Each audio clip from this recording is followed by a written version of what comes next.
Buongiorno a tutte le ascoltatrici e a tutti gli ascoltatori da Giulio Cainarca e ben trovati all'appuntamento con la rassegna stampa. È lunedì 19 gennaio. Vediamo subito i titoli di prima pagina.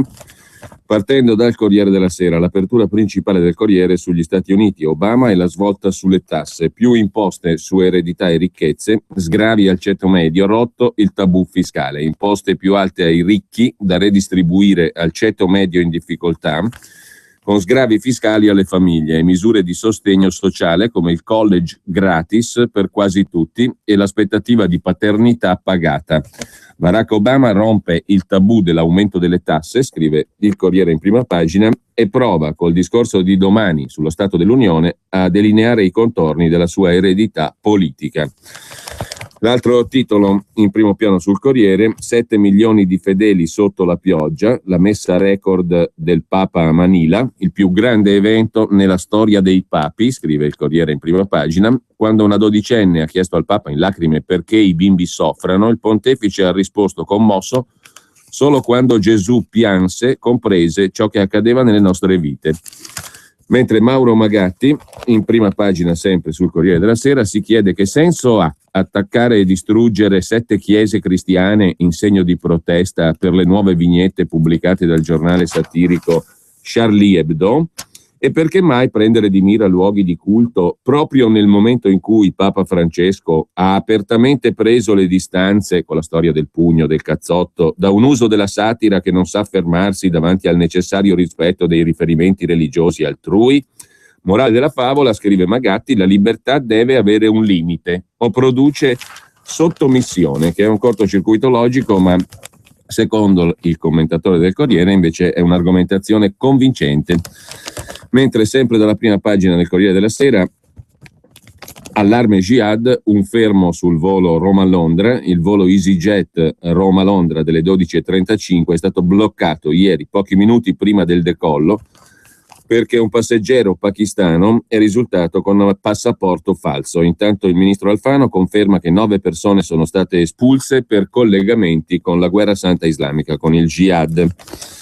A chiudere la prima pagina del Corriere della Sera invece c'è il pezzo interessante di Sergio Rizzo sul Parlamento dei parenti, fra figli, generi, nipoti, mogli, mariti eccetera, lo strano caso dei cognomi che tornano e degli incroci di parentela tra burocrati, segretari e commessi di Camera dei Deputati e Senato della Repubblica.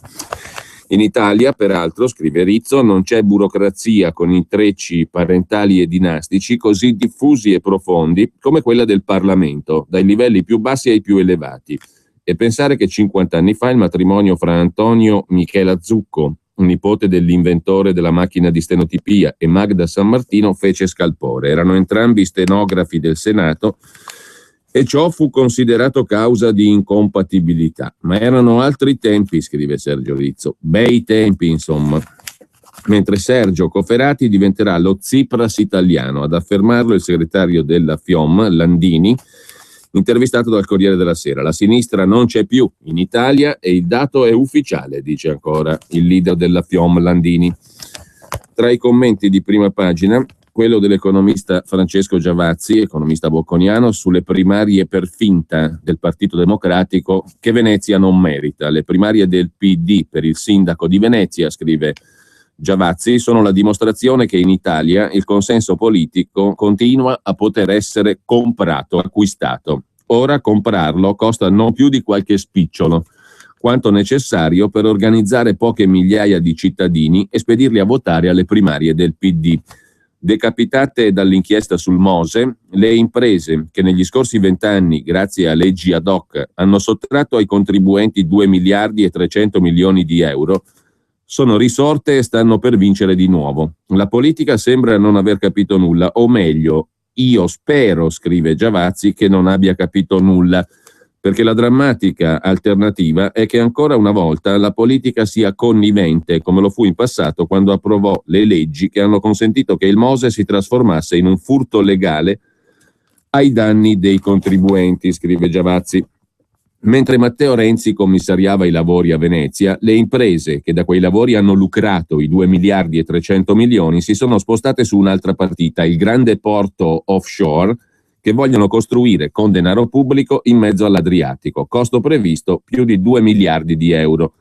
Per realizzare quell'inutile ma ricchissimo progetto serve una politica debole e un sindaco che non si opponga agli interessi delle imprese in campo, un sindaco che non impedisca il sacco di Venezia.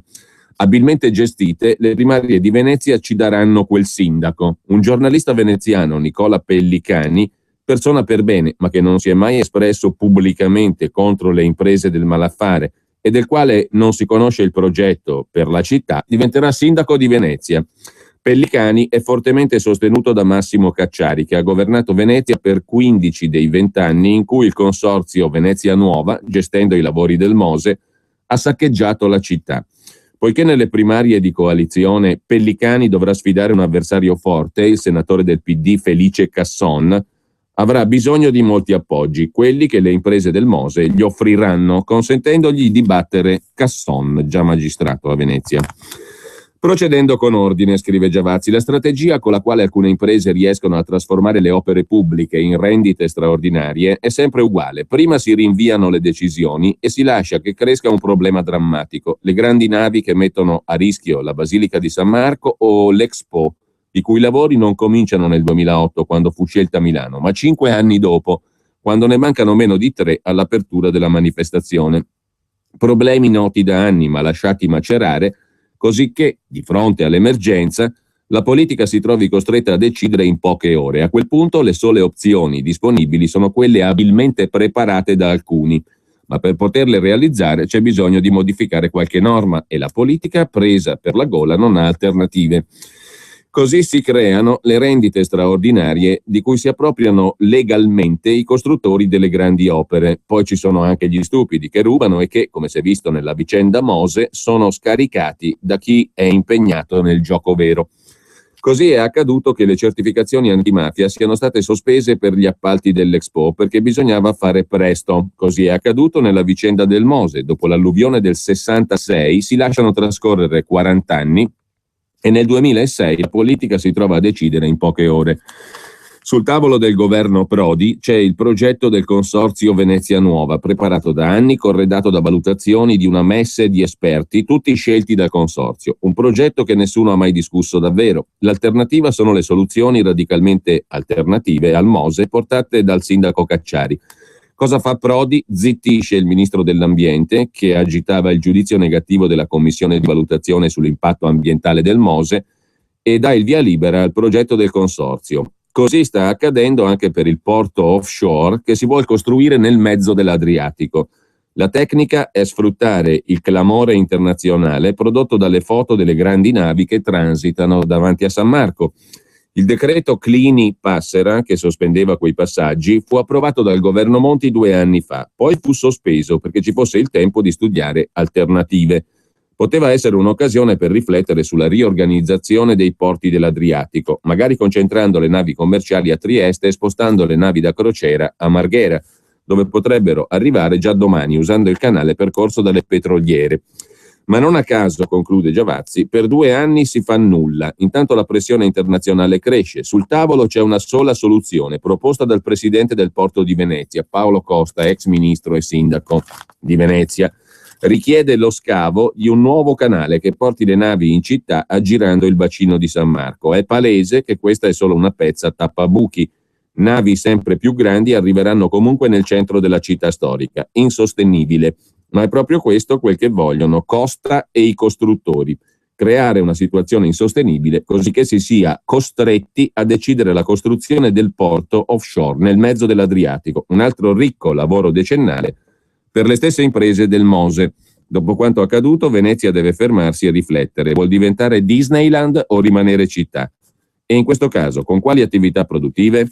Sono scelte che richiedono una politica forte e decisa, soprattutto nei confronti dei padroni della città, interessati al suo futuro solo per le rendite che garantisce. Vero peccato che la politica sembri non capirlo, scrive Francesco Giavazzi. E rimanendo alla prima pagina del Corriere della Sera, leggiamo subito anche l'editoriale di Angelo Panebianco: Noi, l'Europa e i ricatti, non piegarsi ai tagliagole. Alle polemiche inevitabili è necessario far seguire la riflessione, scrive il professor Panebianco, sulla questione dei riscatti per le persone rapite. Bisogna piegarsi sempre e comunque ai tagliagole e pagare i riscatti salvando la vita dei rapiti, oppure farlo significa riportare sì a casa quella persona, ma anche finanziare nuove imprese criminali e accrescere le probabilità che altre persone vengano poi rapite? I governi italiani, senza eccezioni, hanno sempre pagato. Molti altri governi europei lo fanno, soltanto gli anglosassoni no, o è quanto in genere affermano. Le scelte sono rimaste saldamente nelle mani dei governi nazionali. È quasi inevitabile che un governo paghi per salvare la vita dell'ostaggio. Il costo dell'impopolarità sarebbe troppo alto se l'ostaggio fosse ucciso.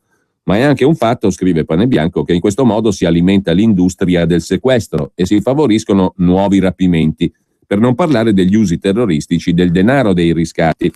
L'Italia sconfisse i sequestri di malavita ricorrendo al blocco dei beni, impedendo ai familiari di pagare per i loro cari.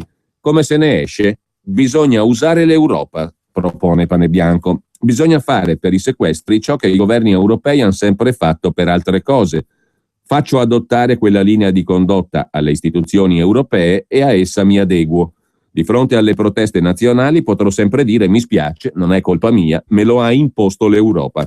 È un giochetto che i governi europei hanno praticato per decenni, anche in rapporto a cose meno importanti. È arrivato il momento di mobilitare l'Europa, che oggi riunisce il Consiglio dei Ministri degli Esteri dei 28 Paesi membri, per una faccenda seria. Occorre un'interpretazione creativa dei trattati che porti a uno scatto, a un salto di qualità in materia di sicurezza. Bisogna accrescere la cooperazione fra le agenzie di intelligence, elaborare e imporre ai governi una linea dura in materia di sequestri. Non si paga più e occorre che il messaggio arrivi, soprattutto credibile, agli addetti dell'industria del sequestro in Medio Oriente e altrove. Con gli assalti a Parigi, prosegue Panebianco, e la minaccia che incombe sull'Europa, siamo entrati in una nuova fase della guerra jihadista, iniziata l'11 settembre del 2001. Di fronte alla nuova grave situazione per l'Europa non è più tempo di fai da te. Ciò non vale solo per i volontari in zone di guerra, vale per i governi nazionali anche in materia di sequestri. Dopo tanto inutile bla bla sulla necessità di un'Europa politica, arriva davvero l'occasione per far fare all'Europa un salto di qualità politico, almeno se la politica ha a che fare con la sicurezza. Si tratta di caccia alle cellule dormienti o si tratti di foreign fighters di ritorno o di reclutatori e propagandisti della guerra santa, si tratti di scambio di informazioni o si tratti di una linea comune sui sequestri, è arrivato per l'Unione Europea il momento di dimostrare ai tanti che vorrebbero sbarazzarsene che ci serve anche per la sicurezza. Se è rimasto ancora qualche europeista dentro le istituzioni europee, dovrebbe cogliere la palla al balzo. Mentre in cronaca milanese, sempre sul Corriere della Sera, tra gli estremisti espulsi 2 erano a Milano, bloccati a Modan, sono un egiziano e un marocchino con residenza e permesso di soggiorno, frequentazioni con il centro islamico di Viale Jenner, come al solito, contatti anche a Varese e a San Donà di Piave. Il commento di Guido Olimpio, semplici gregari, ma col rischio che siano innescati. E già che siamo alla cronaca milanese, è atteso per oggi il giorno delle sentenze dopo l'inchiesta sugli appalti Sangalli, rifiuti e mazzette, chiesti dai PM 3 anni di reclusione per l'ex sindaco di Pioltello, siamo alle porte di Milano, Antonello Concas, accusato di aver intascato una tangente da 20.000 euro, sindaco del PD. L'ex vice sindaco Cantalupo ha proposto di patteggiare una condanna a 2 anni e mezzo con condizionale.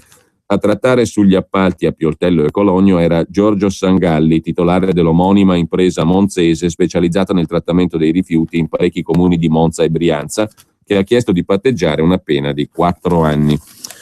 Ma vediamo anche il primo piano del quotidiano nazionale, Il Giorno, La Nazione e il Resto del Carlino, che apre con la politica interna e con il caso Cofferati. Soffiano venti di scissione nel Partito Democratico. Fassina, per la minoranza del PD, dice che il caso Cofferati peserà sul voto per la scelta del Presidente della Repubblica. E bufere anche sulla legge elettorale, Serracchiani apre ai 5 Stelle, la minoranza attacca. E poi c'è l'intervista a Pippo Civati, il quale ha fatto una scoperta: Renzi è di destra, ce ne andiamo, dice Civati dall'interno del Partito Democratico. Repubblica apre invece la sua prima pagina con il terrorismo e la stretta dell'Europa. Controlli su tutti i passeggeri dei voli, l'Europa si americanizza, scrive Marco Mensurati. e la privacy cede il passo alla sicurezza.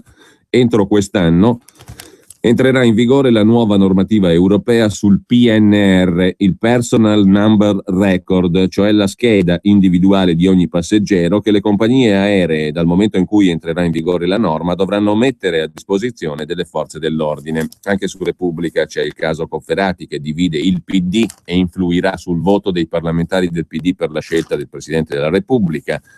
Il Premier incontrerà Bersani per trattare e pare che l'oggetto della trattativa, cioè il nome del prossimo Presidente della Repubblica, sia da scegliersi fra Amato e Mattarella, il nuovissimo che avanza. Sempre poi dalla prima pagina di Repubblica, il prete pedofilo al convegno anti-gay della Regione Lombardia sabato scorso è seduto in seconda fila, sorridente, dietro al presidente Maroni e al suo predecessore Formigoni, di cui per lungo tempo è stato anche il confessore, essendo anche lui di Comunione e Liberazione. Al discusso convegno in difesa della famiglia tradizionale in Regione Lombardia c'era anche Don Mauro Inzoli, il prete pedofilo costretto dal Vaticano a ritirarsi a vita privata, con parole peraltro durissime firmate dalla Congregazione per la Dottrina della Fede nel giugno scorso. Inzoli non potrà assumere ruoli di responsabilità e operare in enti a scopo educativo, ha detto la Commissione Vaticana, la Congregazione per la Dottrina della Fede. Da Repubblica alla prima pagina della Stampa, terrorismo, in Italia scatta il livello massimo di allerta ed è indagini anche su un gruppo di albanesi in Liguria, la notizia l'aveva già anticipata il Secolo XIX la scorsa settimana. E poi c'è la foto in prima pagina, oltre a quella di Papa Francesco acclamato dalla oceanica folla nelle Filippine, 7 milioni col Papa a Manila, messa record. C'è anche la foto, dicevamo, della prima bandiera degli Stati Uniti che sventola a Cuba, dopo 56 anni sul balcone dell'hotel che ospita una delegazione americana. A La Habana, team sportivo a stelle e strisce, una delegazione del Congresso degli Stati Uniti è arrivata a Cuba e sul balcone dell'albergo che ospita i delegati statunitensi è comparsa la bandiera a stelle e strisce bandita da La Habana dopo la Revolución.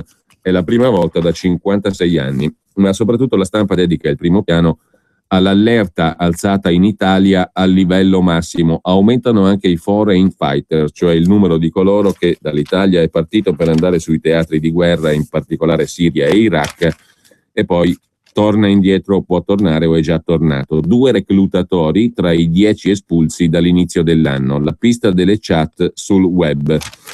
Islamici in cella, regime speciale, vitto differenziato ma più controlli, è il caso di cui tratta Francesco Grignetti a pagina 2 della Stampa. 60 islamici in carcere, imam dall'esterno per le preghiere, l'incubo dei direttori, il proselitismo con colloqui in arabo. E poi c'è un replay del caso Fatima, un'altra ragazza italiana arruolata dal califfato islamico, è lombarda, ha 20 anni, oggi si troverebbe in Siria. Vicino a Sanremo invece spunta una cellula albanese. Intanto sono 2, scrive Grazia Longo a pagina 3 della Stampa. C'è un'altra italiana convertita alla guerra santa del jihad dopo Maria Giulia Sergio, alias Fatima, la 27enne napoletana di Torre del Greco, che ha abitato anche nel milanese, arruolata in Siria dopo il matrimonio con un marocchino. Ebbene, dopo Fatima c'è un'altra ragazza, si tratta di una 20enne di nascita magrebina, ma da tempo cittadina italiana, residente a Milano, o distante, poco distante da Milano, che attualmente è sospettata di trovarsi a militare per la causa del califfo al-Baghdadi in territorio siriano. E lasciando la Stampa andiamo appunto alla prima pagina del Secolo XIX di Genova, dove si parla invece della cellula albanese in Liguria, 4 da espellere, e la polizia genovese segnala anche un gruppo di nordafricani, oltre alla cellula albanese islamica in Liguria. I dossier sono stati inoltrati dalla Digos di Genova al Viminale. La polizia di Genova ha segnalato i nomi di 4 sospetti fondamentalisti per i quali chiede al Ministero dell'Interno di valutare la possibilità di un'espulsione per motivi di sicurezza dello Stato in ordine alla prevenzione del terrorismo. Di chi si tratta? E per quali ragioni il controllo su di loro si è stretto, ma poi si è deciso di procedere per via amministrativa anziché giudiziaria? Per orientarsi nell'affaire Ligure, scrive Matteo Indice a pagina 3 del Secolo XIX di oggi, Bisogna ricapitolare alcuni elementi cruciali. È notizia delle ultime ore l'allontanamento dall'Italia di 9 estremisti originari del Nord Africa o dei Balcani perché potenzialmente pericolosi sul fronte del radicalismo islamico. Si tratta di figure sulle quali non c'erano elementi per imbastire un'indagine penale, ma altri dati sono stati ritenuti meritevoli di considerazione, dalla frequentazione di siti internet di matrice jihadista all'interessamento per i manuali di fabbricazione degli esplosivi, senza dimenticare che alcuni avevano manifestato la volontà di partire per combattere in Medio Oriente o sono stati protagonisti di un proselitismo fanatico fra connazionali. Le indiscrezioni da Roma collocano questi liguri, tra virgolette, espulsi in prevalenza al centro-nord, non solo in Liguria, e non è un mistero che la via dell'espulsione amministrativa sia stata intensificata. Quanto alla Liguria, gli aggiornamenti sono importanti e lo potrebbero essere nei prossimi giorni. I 4 personaggi per i quali la Digos genovese ha chiesto l'allontanamento o la possibilità di considerare l'allontanamento sono suddivisi per metà in provincia di Genova, per il resto nel ponente della regione. L'età media è inferiore ai 40 anni, il tempo di permanenza in Italia è già prolungato fra 5 anni minimo, in alcuni casi superiore a 10. Tutti uomini nati in Nord Africa, nessun immigrato di seconda generazione, sostanzialmente integrati nel tessuto sociale con documenti e permessi di soggiorno più o meno regolari. Ma vediamo anche l'apertura del Giornale. Il Partito Democratico minaccia Renzi sul Colle, ricatti rossi, titola il Giornale. Il caso Cofferati fa scoppiare la sinistra e i ribelli dicono ci saranno conseguenze sull'elezione per il Quirinale. Sul basta pagare i riscatti per i rapiti, basta pagare le ferie spericolate degli sprovveduti, il caso di Greta e Vanessa, si esercita Vittorio Feltri, mentre nel controcorrente, la parte del Giornale del lunedì dedicata ad alcuni approfondimenti, c'è innanzitutto il caso Irpinia, sollevato da Luca Fazzo, altri 200 milioni di euro da sprecare. I comuni del terremoto in Irpinia hanno ancora in cassa i soldi della ricostruzione. È finita, ci sono voluti 35 anni, ma la ricostruzione dell'Irpinia è finita. Questa è la notizia buona, scrive il Giornale in prima pagina. Quella cattiva è che hanno ricostruito troppo, ciò che serviva e ciò che non serviva. I soldi della ricostruzione hanno asfissiato una regione. Lo si vede a occhio nudo addentrandosi sotto il sole lungo la statale 7 che da Avellino penetra nei Picentini e sbuca nella valle dove il terremoto seminò morte. L'hanno asfissiata così tanto che anche volendo, anche sprecando, anche lastricando ogni viottolo, anche disseminando le campagne di capannoni deserti e i paesi di case senza abitanti, i soldi erano troppi. Il risultato surreale è che oggi oltre 200 milioni di euro stanno lì, abbandonati, nelle casse dei comuni dello sterminato territorio, a cavallo di 3 regioni, investito dai soldi della ricostruzione. E infine spunta in prima pagina sul Giornale Marco Follini: la politica è una malattia, ma è meglio andarsene che fare la comparsa. Da ex democristiano ad ex emarginato del PD ha deciso di mollare tutto e di occuparsi di televisione. Oggi è presidente dell'Associazione dei produttori televisivi. Come se chiunque, mollando la politica, fosse in grado di rimediare un bel posticino simile. La politica è una malattia, ma è meglio andarsene che soffrire da comparsa. Ma c'è anche da segnalare l'intervista al celebre disegnatore satirico Giorgio Forattini, nato a Roma il 14 marzo del 31, entra a Paese Sera a 40 anni come impaginatore grafico dopo aver vinto un concorso per disegnatori. Le prime vignette di satira politica a colori nel 73 su Panorama. Dalla sua produzione di oltre 20.000 vignette, 58 libri. Oggi disegna sul sito forattini.it e per affariitaliani.it. La sinistra è come l'Islam, dice il vignettista, tra l'altro parigino d'adozione. Chi dissente è perseguitato. Mi hanno fatto fuori, si possono toccare tutti, tranne loro, quelli di sinistra. La satira italiana è militante, mentre in Francia c'è totale libertà. D'Alema è il massimo della permalosità. Craxi solo una volta mi ha chiesto 70 milioni in lire. Io non ho mai insultato, magari ho fatto qualcosa di forte, ma sempre rispettando la persona. I satirici non sono allegroni. Il nuovo numero di Charlie Hebdo è pieno di lacrime, dice Forattini a Il Giornale. Dal Giornale passiamo al Fatto Quotidiano.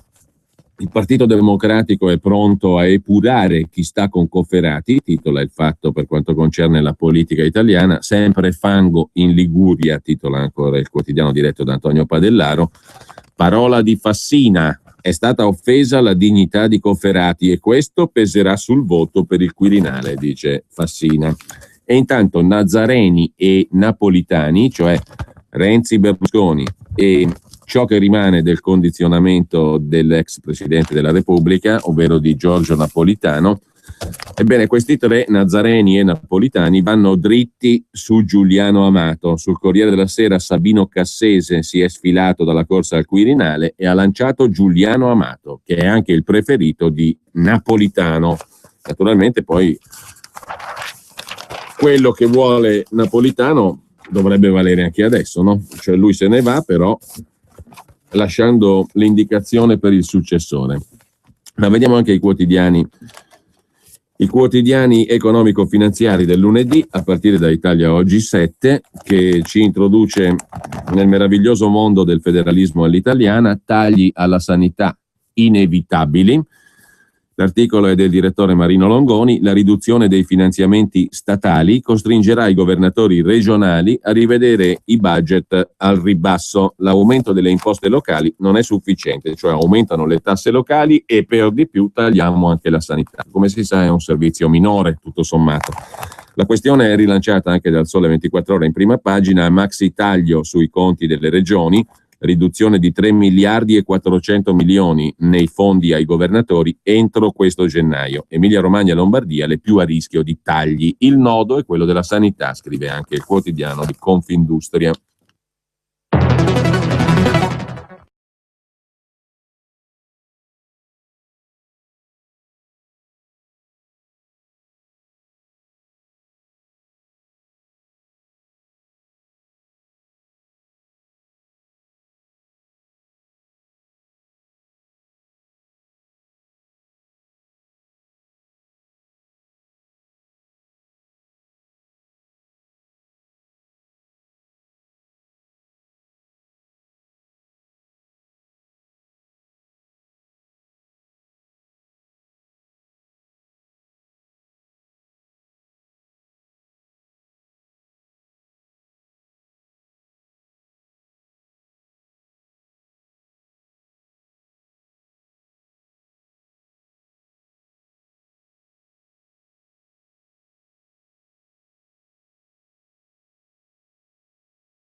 Dal Sole 24 Ore è da segnalare anche l'inserto dell'Esperto risponde, che va incontro a un'ampia platea di persone che sono state duramente toccate dal governo Renzi. I contribuenti minimi, tutte le strade per chi esce dai regimi fiscali che sono stati soppressi, le strade per chi esce dai vecchi regimi illustrate nell'inserto. L'Esperto risponde: la legge di stabilità ha eliminato la disciplina delle nuove iniziative produttive e il regime super semplificato. Mentre Repubblica, Affari e Finanza, tra le altre cose, si occupa degli altri banchieri di Dio, beni per 2.000 miliardi tra confraternite e istituti, oltre lo IOR, oltre la Banca Vaticana per eccellenza, ci sono anche gli altri banchieri di Dio, giusto appunto, scrive il Sole, la Repubblica, Affari e Finanza con Paolo Rodari da Città del Vaticano. Tanti piccoli IOR, la resa dei conti in curia.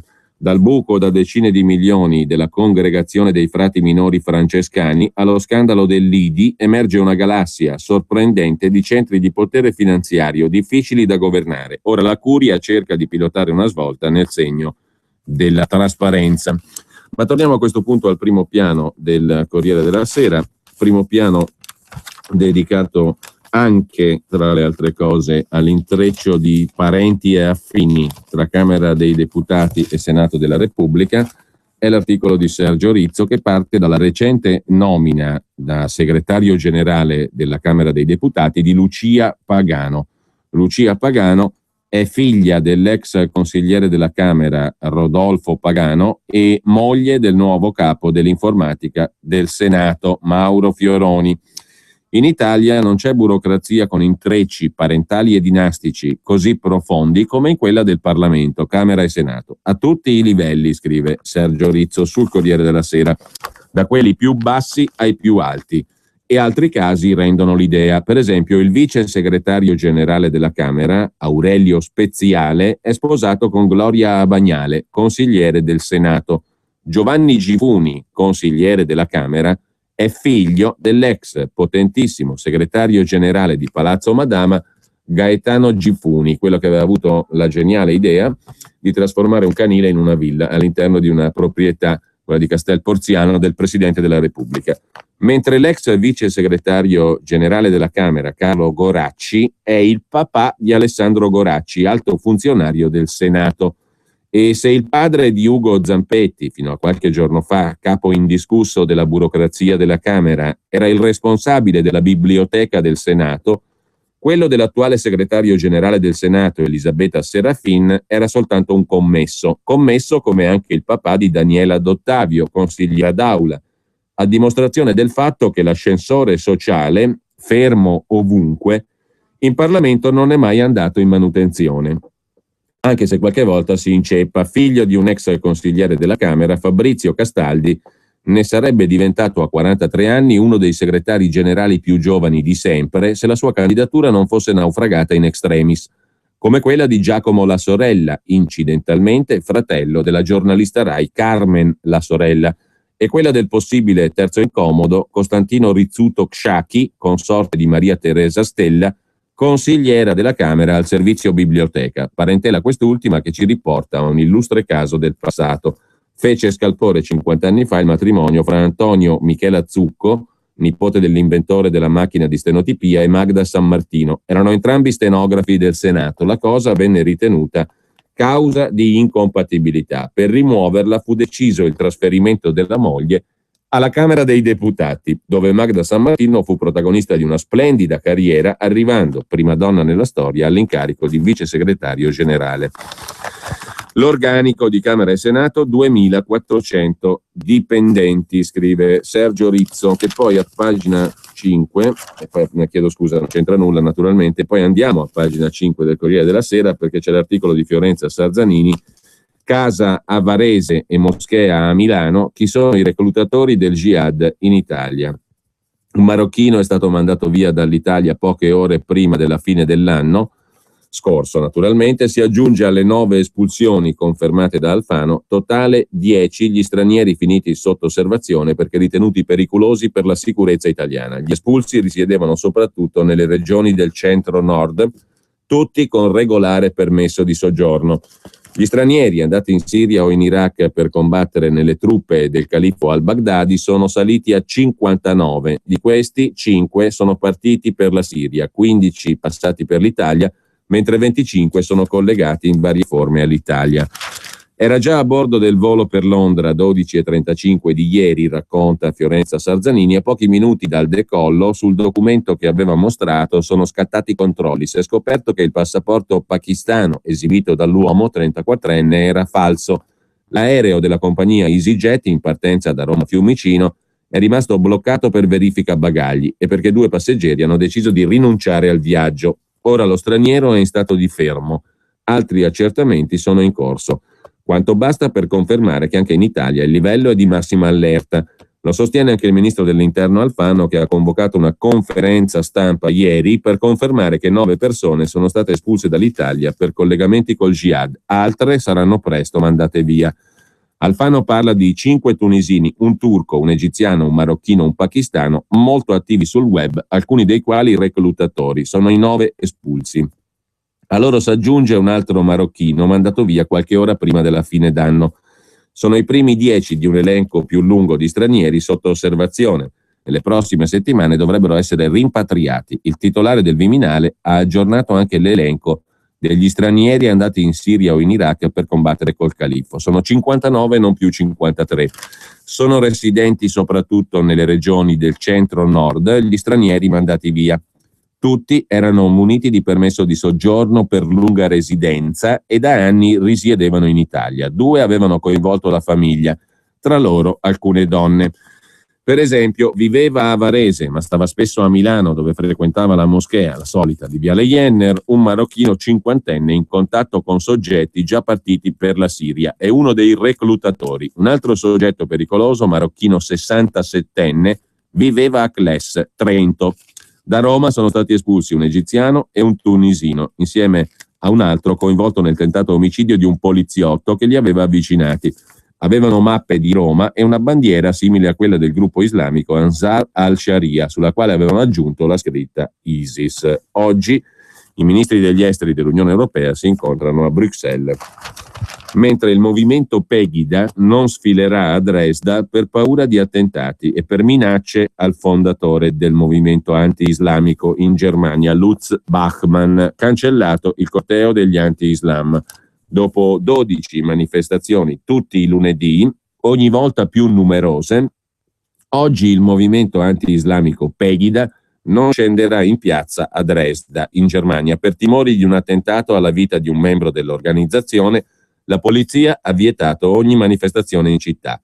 La stessa Pegida, sigla che significa Europei Patriottici contro l'Islamizzazione dell'Occidente, dalla sua pagina Facebook ha annunciato di aver cancellato la manifestazione per motivi di sicurezza, invitando gli europei che sono per la libertà di opinione e contro il fanatismo religioso a sostituirla con una forma di presenza diversa, l'esposizione alle finestre di candele accese e della bandiera nazionale alle 18:30 di oggi.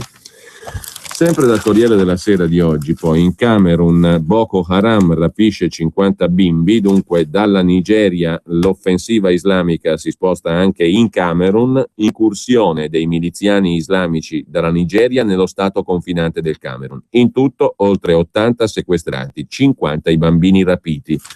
279 giorni sono passati dal rapimento di 273 studentesse nigeriane a Chibok. 230 non sono più tornate a casa. Il sequestro e la campagna Bring Back Our Girls, portate indietro le nostre ragazze, hanno portato Boko Haram alla ribalta globale.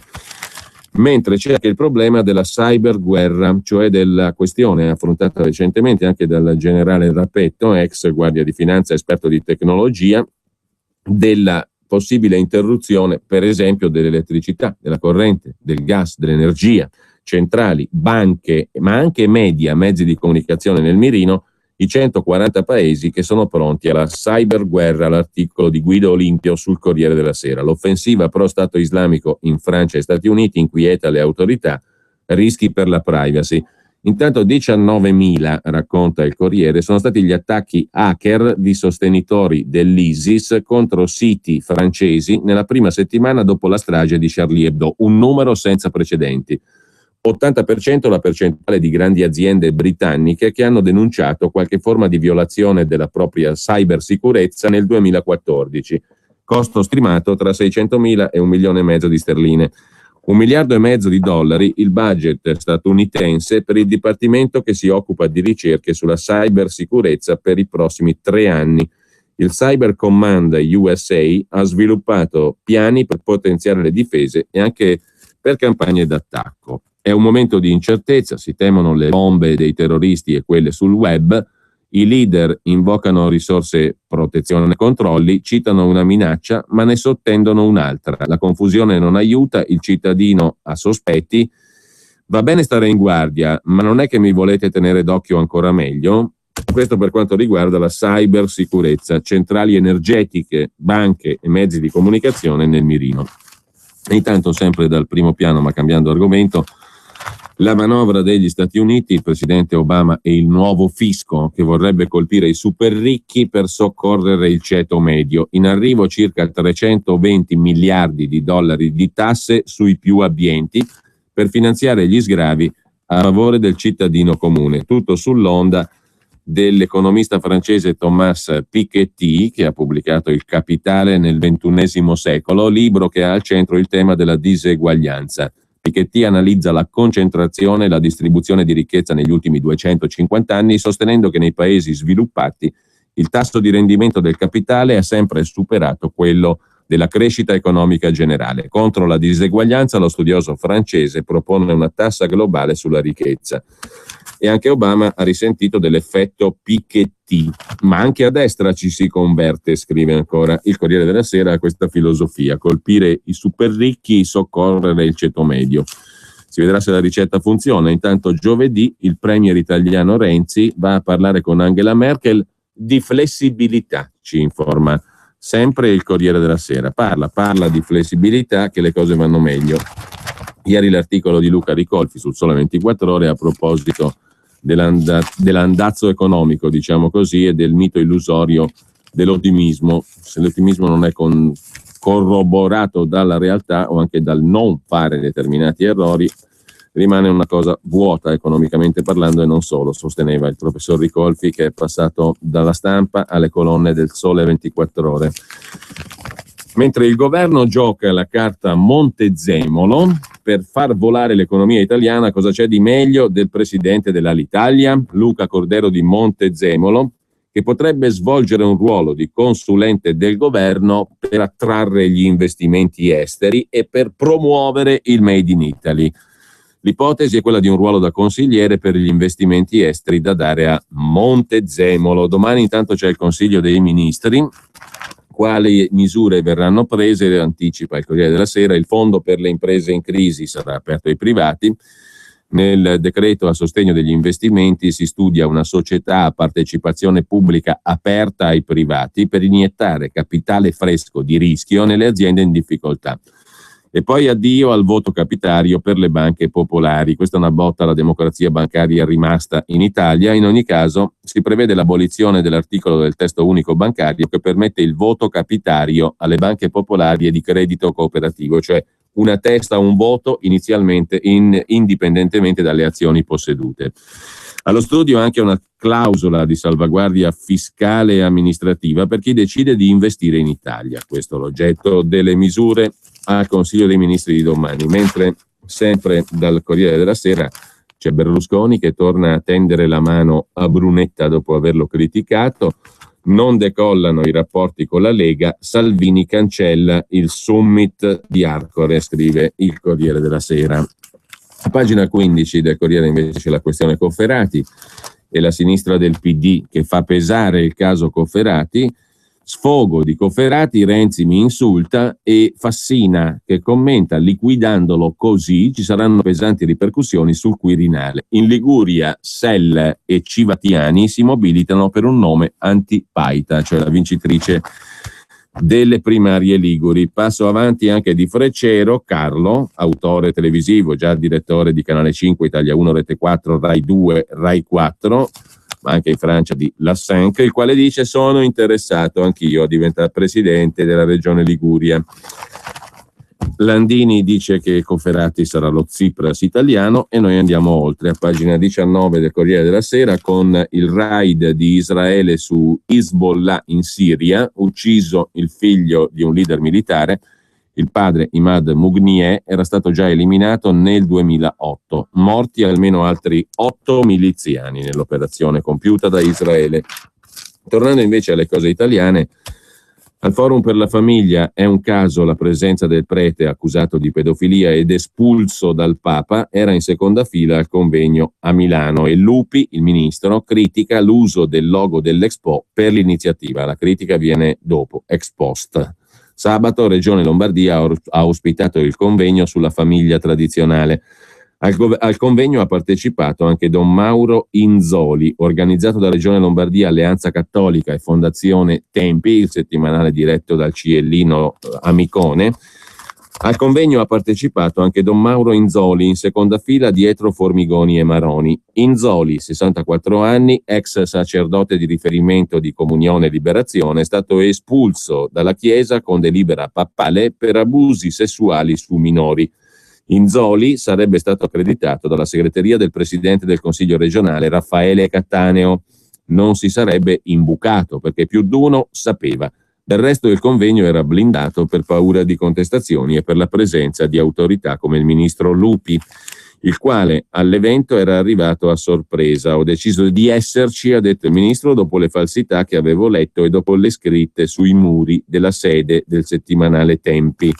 Durante il convegno un ragazzo ha preso la parola ponendo una domanda diretta ed è stato fischiato e poi portato via fisicamente. L'intervento non era previsto, ha detto Lupi. È stato un errore fischiare, avremmo dovuto dare noi un segno di responsabilità, bla bla bla. Ma c'è il caso Inzoli che non è chiuso, scrive il Corriere della Sera. Il prete espulso dal Vaticano per pedofilia presente al convegno. Ma lasciamo il Corriere della Sera con un altro articolo ancora, quello sulle parole di Greta e Vanessa. Il rapimento non è colpa nostra, non sono più in Siria, ma 5 mesi nelle mani dei rapitori non svaniscono in pochi giorni, scrive il Corriere della Sera. Greta Ramelli non ha chiuso occhio, era abituata a dormire schiena a schiena con Vanessa. Mi manca molto, ha detto Greta. Prima di dormire ci telefoniamo, durante la prigionia ci stringevamo la mano per darci coraggio quando una delle due era sul punto di cedere. Greta ha trascorso la sua domenica di libertà chiusa in casa, è uscita per pochi minuti per dire qualcosa ai giornalisti. Sto bene, passo le notti in bianco, abbiamo tempi sfasati, eravamo abituati a dormire di giorno e a restare sveglie di notte. Dice di non voler replicare alle polemiche di questi giorni sulla liberazione e sul presunto riscatto. A queste persone, ha detto Greta Ramelli, risponderò e lo farò più avanti. Ho tanto da dire. Parole che sanno di orgoglio e di avvertimento anche a chi, come il vicepresidente del Senato Gasparri, ieri ha twittato: Valeria e Greta, sesso consenziente coi guerriglieri e noi paghiamo. Il tweet ha provocato la reazione del deputato del PD Fassina, parole inaccettabili, e del presidente della Camera Laura Boldrini. Ritengo che ci siano polemiche inaccettabili, insopportabili, non degne di considerazione. Matteo Salvini ha commentato: è una poveretta, che se ne vada in Siria, la aspettano. Peraltro ha fatto sapere ancora la signorina Ramelli: adesso non tornerei in Siria, adesso, ma non possiamo dimenticare che là si sta consumando un massacro. Concetto ripetuto anche dall'altra Vanessa: le ingiustizie commesse in Siria vanno combattute, ha detto. C'è qualcosa che non rifareste? Vanessa sorride e abbozza un partire, ma io e Greta non siamo responsabili per il nostro rapimento. Il rapimento non è colpa nostra, dicono le due ragazze. Infine, sempre dal Corriere della Sera, a pagina 35, il commento di Pierluigi Battista su l'AIA, il Tribunale Penale Internazionale, e i processi anti-Israele. L'ONU è un ente mondiale faraonico, costoso e inutile, che si fa umiliare a Srebrenica e in Ruanda, mette a capo della Commissione diritti umani nazioni che i diritti umani li fanno a brandelli, chiama a dirigere la Commissione sui diritti delle donne nazioni in cui le donne sono stuprate, fustigate, lapidate legalmente. Poteva forse la Corte internazionale di giustizia dell'AIA, che delle Nazioni Unite è emanazione, non emularne le iniziative grottesche? Certo che no. E infatti, invece di perseguire i tiranni alla Mobutu, i professionisti della pulizia etnica, la Cina che ha massacrato il Tibet, i fanatici che violentano le bambine in Nigeria e sgozzano gli insegnanti, i paesi arabi cosiddetti moderati, in cui è pratica corrente la decapitazione delle donne e la somministrazione di frustate ai blogger blasfemi, gli scherani di Hamas che ammazzano a gruppi collaborazionisti, cioè i dissidenti, fucilati a Gaza come monito per chiunque, il carnefice Assad che usa armi chimiche e ha raso al suolo Aleppo trucidando bambini, invece di operare con un minimo di decenza, cosa fa la Corte dell'AIA? Apre, a gentile richiesta di massacratori seriali, un'inchiesta sui crimini di Israele commessi a Gaza. Assad al calduccio, protetto dall'ONU, Israele alla sbarra. Per quanto concerne poi la cronaca milanese del quotidiano Il Corriere della Sera, c'è anche da segnalare il pezzo appunto su 2 espulsi tra gli estremisti islamici che erano a Milano, un egiziano e un marocchino con regolare residenza e permesso di soggiorno. Gente dal profilo basso, scrive il Corriere della Sera, con il permesso di soggiorno in regola, che attesta un lavoro che spesso non c'è e con regolare residenza in Italia. Una vita apparentemente tranquilla, senza dare nell'occhio, persone plagiabili, facili da comprare nel nome della causa, con il sogno del jihad per sostenere i fratelli in Siria e Iraq nel califfato. Il loro sogno si è infranto a Modan, ai piedi del Moncenisio, nel dipartimento della Savoia, la cui storia è legata alla ferrovia tra Francia e Italia. Gli uomini dell'intelligence li hanno bloccati per essere rispediti in patria con un decreto del Ministero dell'Interno. Sono un egiziano e un marocchino con radici a Milano, sospettati di aver contatti con organizzazioni estremiste. Gli investigatori stanno cercando di capire se i 2 musulmani stessero raggiungendo un'altra base in Italia. Anche loro, insieme con altri 7 stranieri espulsi, sono ritenuti pericolosi per la sicurezza nazionale, regolari, residenti da anni in Italia, e altri seguiranno e verranno espulsi. Nei loro confronti non ci sono indizi per provvedimenti giudiziari, ma elementi utili e gravi, tanto da obbligarli a essere rispediti in patria. Si è potuto intervenire seguendo l'iter amministrativo. L'egiziano sarebbe stato un assiduo frequentatore del centro islamico di Viale Jenner a Milano, dove si recava anche per mangiare. Indiscrezione non confermata però dagli inquirenti. Del marocchino invece si dice che sia in contatto con un gruppo di Varese e con il connazionale Raudi Abdel Bar, l'imam della moschea di San Donà di Piave, anche lui già espulso. Ma lasciamo il Corriere della Sera per tornare brevemente al quotidiano nazionale.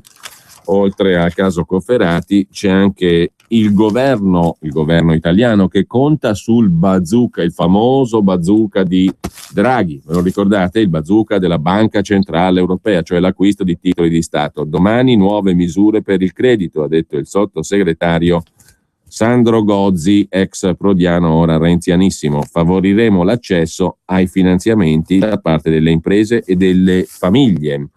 Il rischio da evitare, stavolta la liquidità deve arrivare per davvero dalle banche alle aziende, dice il sottosegretario Gozzi, che si avvarrà del famoso bazooka di Draghi, mentre dalla Gran Bretagna, lo riporta sempre il quotidiano nazionale, Il Giorno, il Resto del Carlino e La Nazione a pagina 9, dalla Gran Bretagna il premier Cameron ha criticato il famoso pugno del Papa, perché il Papa ha fatto l'equivalenza l'esempio, la settimana scorsa ha detto, parlando di Parigi, lo ha voluto chiarire il Papa, parliamo di Parigi, entriamo nel concreto, è come se mia mamma fosse offesa da un mio amico.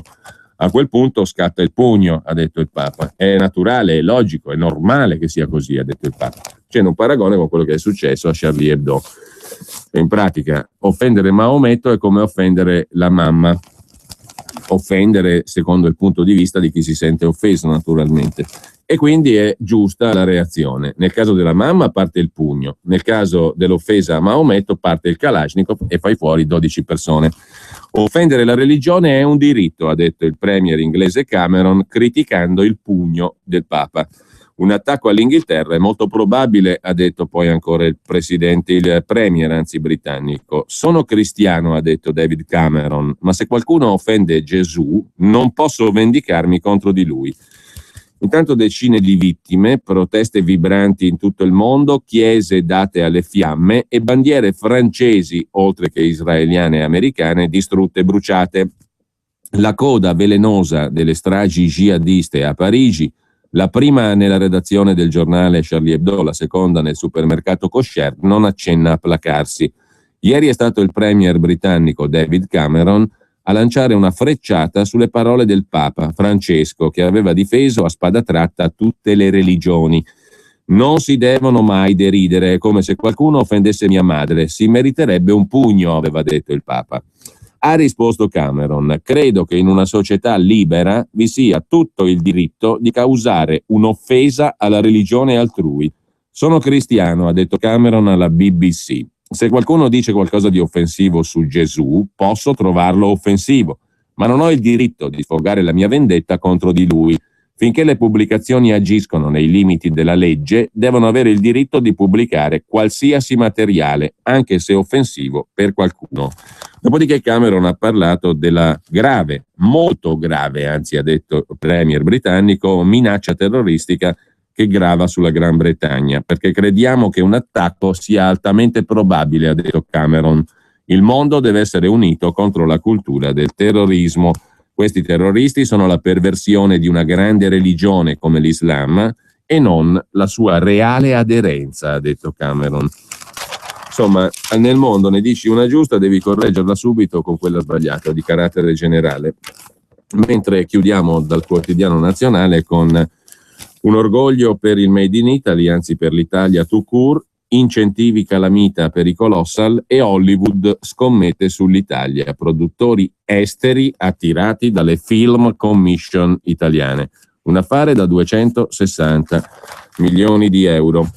Vogliamo vedere un altro paio di notizie a questo punto dopo la pubblicità e le previsioni del tempo, sempre sul quotidiano nazionale.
Buongiorno, dal Centro Geofisico Prealpino vi parla Paolo Valisa. Vediamo la situazione. Una vasta area di bassa pressione scende dal nord Europa al Mediterraneo portando via aria più fredda. Una perturbazione associata al minimo depressionario transiterà tra mercoledì e giovedì. Delle nevicate potrà scendere fino a basse quote, soprattutto sul nord-ovest. Quindi per oggi via via nuvoloso, per nubi che avanzano dal Piemonte, cieli grigi al mattino anche sulla bassa padana, sotto nubi basse o nebbie in lenta dissoluzione nelle ore più calde. su Valtellina, Bergamasco, Bresciano, sul Veneto ancora in parte soleggiato e asciutto. Le temperature massime in giornata attese tra i 5 e gli 8 gradi. Per domani martedì dapprima cielo coperto e per lo più asciutto, ci sarà qualche piovigine di primo mattino sulle prealpi piemontesi, sul Varesotto, sul Comasco, con nevischio verso i 500-600 metri di quota. Schiarite poi nel pomeriggio anche piuttosto ampie. Per quanto riguarda mercoledì, cieli coperti, piogge dal pomeriggio con neve sulle prealpi fino ai 400-500 metri di quota e acqua mista neve o neve bagnata nella notte fino sull'alta pianura, soprattutto sul Piemonte e Lombardia occidentale. Altrove probabilmente sulla pianura padana ci saranno delle piogge. Per giovedì cielo coperto con piogge in pianura padana e neve a quote collinari. È possibile avere ancora neve bagnata o mista d'acqua anche sulla fascia pedemontana lombarda e sulla pianura piemontese. Attenuazione o cessazione delle piogge nel pomeriggio. Venerdì ritorno del sole. Con questo concludo, auguro a tutti una buona giornata. Che tempo farà? Le previsioni meteorologiche di Radio Padania Libera.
A tutti.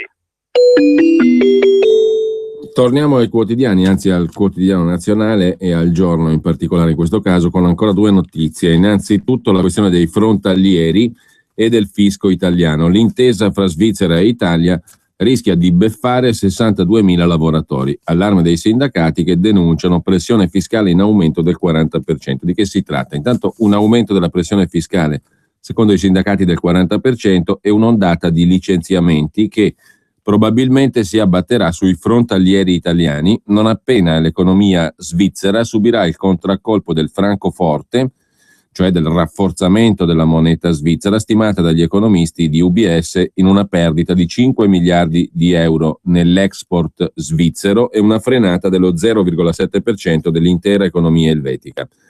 l'eliminazione per volere della Banca Centrale Elvetica del tetto minimo al cambio fissato a 1,20 franchi per €1 e il raggiungimento dell'accordo per far cadere il segreto bancario nella Confederazione sono le due questioni che potrebbero avere un riflesso sui frontalieri, cioè coloro che dall'Italia vanno a lavorare in Svizzera, dalle regioni di confine. È quest'ultimo aspetto, peraltro, la caduta del segreto bancario, a far più discutere. Si prevede un aumento della pressione fiscale sui frontalieri del 40%, dice il responsabile frontalieri del sindacato svizzero Unia, la CGIL rosso crociata. A determinare gli aumenti della tassazione i termini dell'accordo tra Roma e Berna, perché con questo nuovo accordo vanno in soffitta i ristorni ai comuni di frontiera, una partita da 60 milioni di euro all'anno, ma anche la tassazione alla fonte per 62.000 lavoratori italiani, di cui 25.000 varesini, 20.000 comaschi, i restanti sondriesi e piemontesi, che erano tassati con le aliquote svizzere. Il nuovo meccanismo prevedrà che il 70% dei redditi dei frontalieri sarà tassato in Svizzera, il restante 30% in Italia, dove la pressione fiscale è più alta, almeno del 15%.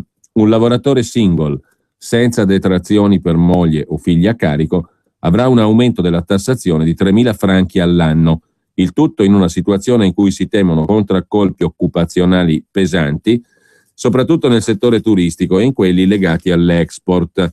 E se si considera che i 2/3 dei beni prodotti in Svizzera viene esportato, diventa chiara la dimensione del fenomeno. L'altra questione invece riguarda la Brianza. Il gestore dei corsi finanziati da Regione Lombardia fugge con la cassa, i prof senza stipendio da mesi, l'odissea degli ex dipendenti della Euroaccademia di Giussano in provincia di Monza e Brianza. Avrebbero ricevuto le società del tizio in questione, Maurizio Lucini, che sarebbe fuggito in Kenya, avrebbero ricevuto tra 2011 e 2012 4 milioni di euro di finanziamenti ora sospesi da Regione Lombardia. A rivendicare il dovuto c'è chi organizzava corsi per i disoccupati, cioè i professori, chi aveva mansioni di segreteria o chi era docente appunto nei corsi stessi. Da mesi in attesa che vengano saldati stipendi e TFR. È un'odissea quella degli ex dipendenti della Euroaccademia di Giussano, il prefisso euro è sempre sintomo di qualità. Dunque gli ex dipendenti della Euroaccademia di Giussano, Monza e Brianza, sono i dipendenti di una delle ultime sedi della società sparse in Lombardia e Piemonte e gestite da Maurizio Lucini, società che si occupavano di organizzare corsi di formazione per disoccupati finanziati da Regione Lombardia. Tra 2011 e 2012 avrebbero ricevuto dal Pirellone finanziamenti per 4 milioni, ora sospesi. Lucini, comasco di nascita, docente in pensione, è irriperibile, sarebbe in Kenya. Prima di Giussano, le sedi delle sue società avevano scelto altre località brianzole, come Carate, dove meno di 3 anni fa, novembre 2012, i 28 lavoratori avevano dovuto subire lo stesso trattamento, pagamenti a singhiozzo degli stipendi che li avevano portati all'esasperazione e dimissioni, perché stanchi di attendere stipendi e compensi mai arrivati, rivolgendosi ai legali per tutelare i loro diritti. Nonostante il passato, poi, evidentemente, la musica non è cambiata e l'imprenditore Lucini è fuggito in Kenya. Ma lasciamo il giorno per andare a Repubblica. Il primo piano di Repubblica, come dicevamo, è tutto dedicato a una nuova legge comunitaria europea per contrastare il terrorismo, un codice per schedare i passeggeri dei voli. Una legge obbligherà a memorizzare per 3 anni i dati e gli spostamenti di chi viaggia in aereo. Meno privacy, ha detto il ministro dell'Interno Alfano, ma è giusto così. L'Europa si americanizza, scrive Repubblica, e la privacy cede il passo alla sicurezza. Entro quest'anno entrerà in vigore la nuova normativa europea sul Personal Number Record, il PNR, la scheda individuale di ogni passeggero che le compagnie aeree dovranno mettere a disposizione delle forze dell'ordine. Il PNR raccoglie tutti i dati relativi al passeggero e può dire moltissimo della sua storia e personalità. Oltre a nome, cognome, indirizzo, eccetera, e alle informazioni di viaggio, data, luogo di partenza e destinazione, raccoglie elementi personali come le preferenze sul pasto consumato a bordo, da cui si potrebbero desumere informazioni di tipo religioso, eventuali esigenze sanitarie o semplicemente il metodo di pagamento del biglietto, dati che, correttamente analizzati e incrociati, potrebbero essere utili sia per la prevenzione sia per eventuali indagini. Se li avessero avuti a disposizione, i servizi segreti francesi avrebbero potuto comprendere il pericolo che la Francia stava per correre, leggendolo attraverso gli spostamenti in Yemen e Siria dei fratelli Said e Sherif Kouachi. Gli americani però lo sapevano già, a dire il vero. Negli Stati Uniti una normativa molto simile era entrata in vigore dopo gli attacchi alle Torri Gemelle, ma anche in Canada e Australia ci sono leggi del genere. Ma Repubblica pubblica in primo piano, a pagina 2 e a pagina 3, oltre a questa notizia sulla prossima legge comunitaria, anche un'inchiesta di Giuliano Foschini e Fabio Tonacci sui 300 bonifici bloccati dalla Banca d'Italia che servivano a finanziare la Jihad, la guerra santa islamica. Nel mirino i money transfer, cioè quei negozi che trasferiscono quattrino dall'Italia all'estero, e i para istituti di credito arabi, più versamenti per aggirare il limite dei 999 euro. Negli ultimi tempi potrebbe essere cresciuto il ricorso ai bitcoin, la moneta su internet, perfetti per garantire l'anonimato delle transazioni. 1000 segnalazioni di transazioni sospette individuate da Banca Italia dal 2009 a oggi, 300 nel biennio 2012-2013. Soldi partiti dall'Italia e finiti, secondo gli inquirenti, nelle tasche della guerra santa islamica, centinaia di migliaia di euro in bonifici che hanno un emittente con nome e cognome. Seguire il denaro è il principio investigativo base su cui poggia ogni seria indagine su mafia e mafiosi. A tale principio si stanno ispirando anche i cacciatori di terroristi islamici. Seguendo il denaro, scrive Repubblica, gli investigatori italiani provano a tirare i fili che dall'Italia portano in Siria, Yemen, Iraq o Pakistan.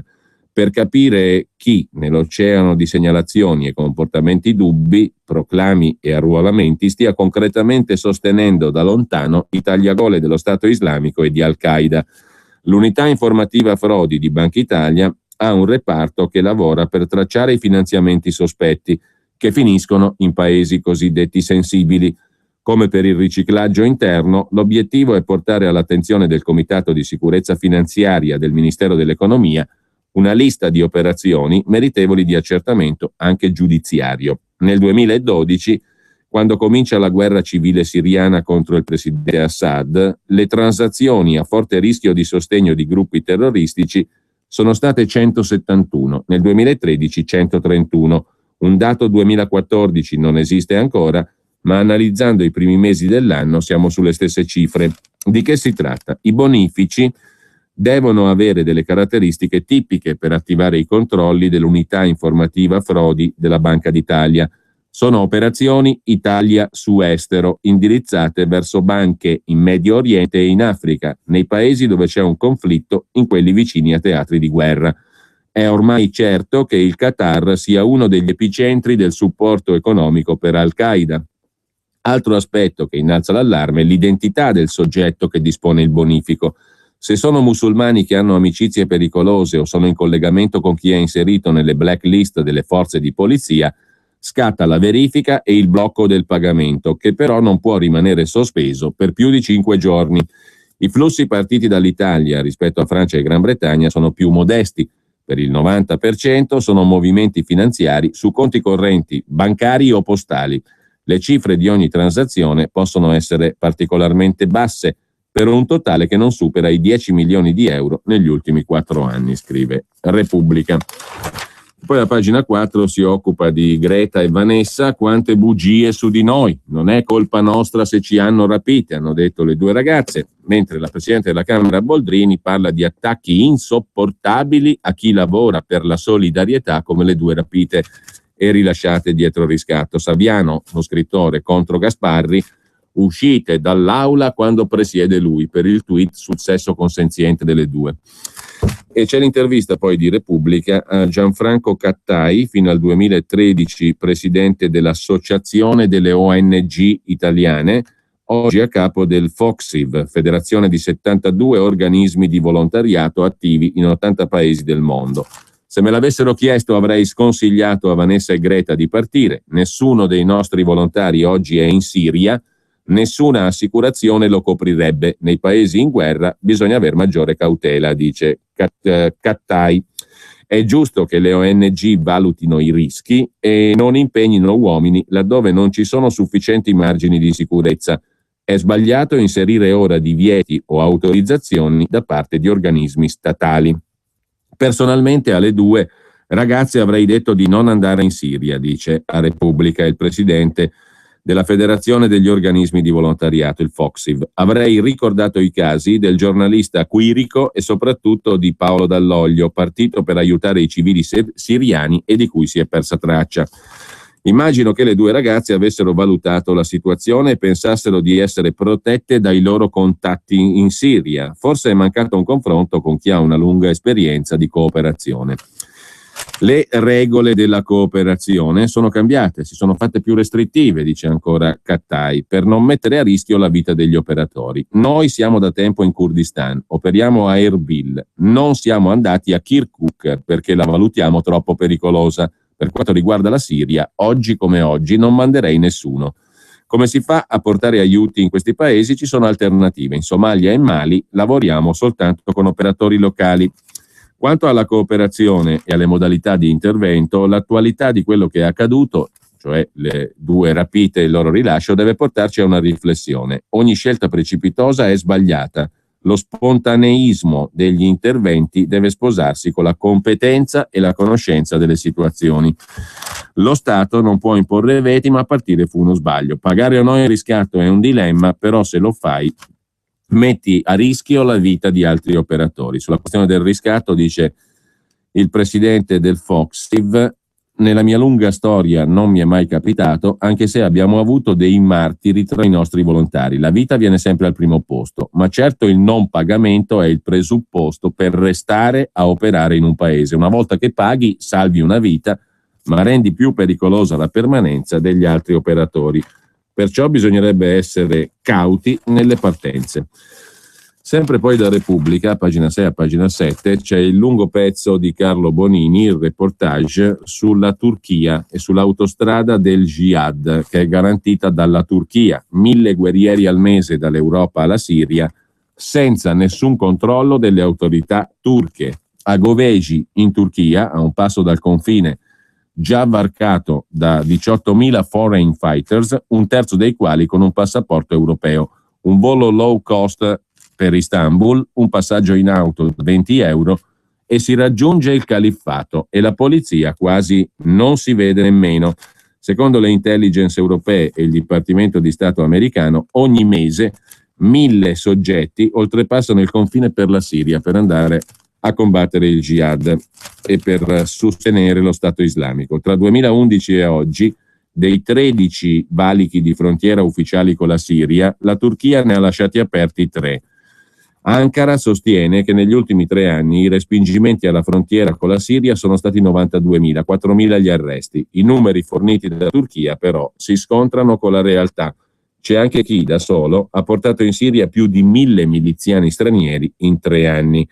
Sono francesi, austriaci e inglesi quelli che passano il confine, dice uno spallone. Al bazar li riconosci perché vestono tutti come rapper, come cantanti rap. Ad aspettarli dall'altra parte c'è l'esercito libero, quindi inizia la rotta piena di insidie per Aleppo, l'autostrada del jihad in Turchia. Ma della Turchia nessuno parla, mentre a pagina 8 nessuno parla, nessuno fa qualcosa.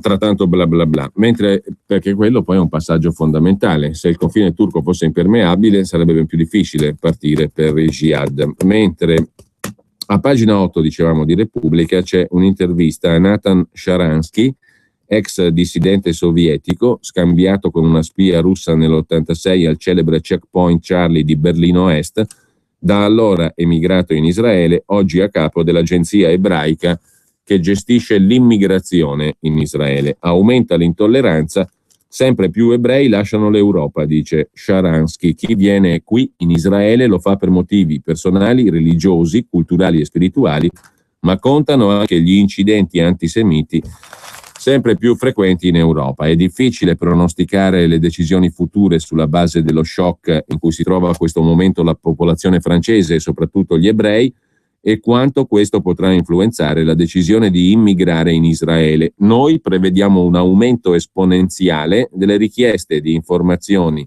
e delle prenotazioni di incontri preliminari per immigrare in Israele, dice Nathan Sharansky, che dal 2009 dirige l'ente che si occupa dell'arrivo degli ebrei in Israele e di favorire la loro integrazione nella società civile israeliana.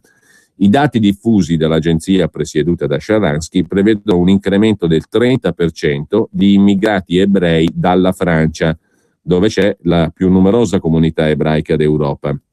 Le previsioni, dice Sharansky, si basano sul numero dei dossier aperti e dei procedimenti in corso. E in Europa tira brutta aria per gli ebrei, dice Sharansky. E sempre da Repubblica, pagina 10, c'è invece la questione tutta interna, il caso Cofferati, il PD, la minoranza del PD che attacca, ci faremo valere sulla scelta del presidente, con un'intervista allo stesso Cofferati, detto il cinese, è un partito alla frutta, il Partito Democratico, il modello Renzi compra i voti. Vogliono esportare in Liguria il modello renziano delle larghe intese col centrodestra, comprando i voti, dice Cofferati a Repubblica. Non mi dimetto da europarlamentare perché quei 120.000 voti sono miei, dice Cofferati, è roba mia. All'Europarlamento per scelta personale, dice Cofferati. E sempre da Repubblica, pagina 12, c'è un patto fra Renzi e Bersani per scegliere il candidato presidente della Repubblica. È già fissato un incontro, se la giocano, tenetevi forte, Giuliano Amato e Sergio Mattarella. Se ho l'appoggio di Bersani, il PD è unito, ha detto Renzi, ma non voglio essere manipolato e riparto da Prodi, aggiunge Bersani. L'intervista poi a Paolo Romani, presidente dei senatori di Forza Italia, possibile l'elezione al primo colpo, cioè possiamo accordarci, abbiamo già forse l'accordo con Renzi, ma Brunetta ci sta indebolendo, dice Romani, dell'altro capogruppo, Brunetta appunto capogruppo alla Camera. Lui è capogruppo al Senato, Romani. Alla vigilia della scelta del Colle, Berlusconi va messo in condizione di trattare senza fibrillazioni, perciò Brunetta stia calmo e tranquillo, dice Paolo Romani. Repubblica poi, nelle pagine di politica italiana, ci dà anche la notizia del record del presidente della Sicilia, Rosario Crocetta, presidente dal novembre 2012, ha cambiato 33 assessori in 2 anni. Il governatore siciliano nomina un assessore al mese, quando si dice la produttività e l'efficienza.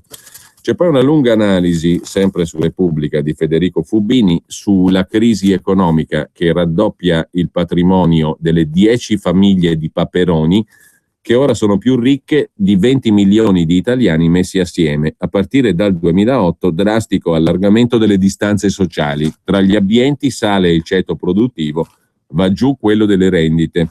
La ricchezza delle famiglie italiane, netta, secondo una stima di Banca Italia, è per un totale di 8.728 miliardi. Il 40% più povero possiede 366 miliardi, il 30% più povero 96, il 20% più povero 8,7 miliardi. Il patrimonio dei 12 milioni di italiani più poveri è 6 volte inferiore a quello delle 3 famiglie più ricche, che sono Ferrero, Prada Bertelli e Del Vecchio.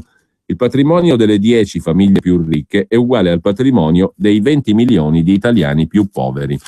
I 10 più ricchi chi sono? Michele Ferrero e famiglia, 20,4 miliardi di euro, la Nutella, Miuccia Prada e Patrizio Bertelli, con la produzione anche quella fotografata da Report di Milena Gabanelli in luoghi improbabili dell'Est Europa, tra le altre cose naturalmente, e poi attenzione perché non è vero, bisogna dimostrare terzo grado, giudizio, cioè comunque in ogni caso Miuccia Prada e Bertelli sono la seconda famiglia più ricca d'Italia, secondo la tabella pubblicata da Repubblica, 19 miliardi e 100 milioni, al terzo posto Leonardo Del Vecchio, 15 miliardi 300 milioni, Giorgio Armani 8 miliardi e mezzo, la famiglia Benetton 8 miliardi e mezzo, Stefano Pessina 6 miliardi e 4, Berlusconi e famiglia 6 miliardi e 2, la famiglia Rocca, presidente di Assolombarda 6 miliardi,1, la famiglia Perfetti 5 miliardi, Renzo Rosso 3 miliardi. La ricchezza netta totale degli italiani è crollata di 814 miliardi di euro negli ultimi 5 anni. Sparisce nella voragine della recessione quasi un decimo di patrimonio netto delle persone che vivono in Italia. Mentre crollava Lehman Brothers, falliva la Grecia e l'America eleggeva Obama, l'ultimo governo di Berlusconi scivolava via e la Cina cresceva del 60%, in Italia si consumava un evento storico. Magari tutti erano presi a seguire altri eventi, eppure non era invisibile. È andata così. Nel 2008 la ricchezza netta accumulata dal 30% più povero degli italiani, 18 milioni di persone, era pari al doppio del patrimonio complessivo delle 10 famiglie più ricche del paese. I 18,1 milioni di italiani più poveri in termini patrimoniali avevano 114 miliardi di euro fra immobili, denaro liquido, risparmi. Le 10 famiglie più ricche arrivavano a 58 miliardi. Persone come Leonardo Del Vecchio, Ferrero, Berlusconi, Armani, Caltagirone, anche coalizzandosi, arrivavano a valere più o meno la metà di un gruppo di 18 milioni di persone che in media contavano su un patrimonio di 6.300 euro ciascuno. 5 anni dopo, nel 2013, sorpasso e doppiaggio. Le 10 famiglie con i maggiori patrimoni ora sono diventate più ricche di quanto lo sia nel complesso il 30% degli italiani più poveri. Quelle grandi famiglie detengono nel complesso 98 miliardi di euro.